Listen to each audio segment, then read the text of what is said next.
Go. So, when I was, this also had to do, I tied in a little bit of what I learned when I went to like Bible study and we did the stories there. So, from Luke, there was Mary and Joseph. And Mary was pregnant, obviously, with Jesus. And can you just speak from the heart? Remember, I told you, speak from the heart. Speak from the heart, but They we're so excited. We're excited. They were traveling because back in the day they had inns, so they were trying to find a place to stay.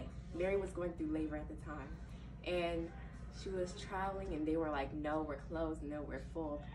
So she had to end up going into a barn, kind of a shack, and that's where she gave birth to Jesus. The reason that this Christmas isn't always tradition, like it's not all about tradition, is because it's about the birth and why it's significant to all this. For one, the wise men with the gifts.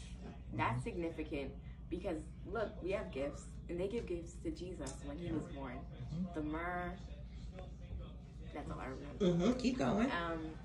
But it shows that we don't need to have all the food and gifts and tree, all that, the flash, because it was about how he was born humbly in a place where you wouldn't expect them to have all these festivities like everyone else was.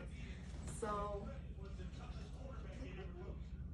also, this is relevant is because for one, this is also all like everything we're doing now, it's about Jesus. We could have just gone to church and then called it a day. Amen. But luckily enough, we got to celebrate, and we should have like this. Oh, great job. Okay, I have a question, and I love everything. How is this applicable for us today? This is relevant because go ahead, say it again. She has her notes. The birth of Jesus is relevant because, like I said, with one comparison, the gifts, like the wise men gave the gifts. Another comparison, oh yeah, how Mary and Joseph had doing all that traveling to get to one place. We all travel here to get to one place so we could do something, as in celebrate Jesus, how Mary gave birth to Jesus. That's kind of a celebration because he's out. Good. Amen. Great job. Amen. Great job, boo. All right, now Stephanie, so good, Sean. I love it, and it came straight from the heart. You are right. Embarrassed. It's just us. Let's go. Let's go. Let's go. Stephanie is giving it to us from Matthew's point of view. Articulate. Today I read the book chapters 1 and 2. Today I read the book of Matthew chapters 1 and 2. Chapter 1 is about how Jesus had 14 generations before him and how his parents found out they were going to have Jesus.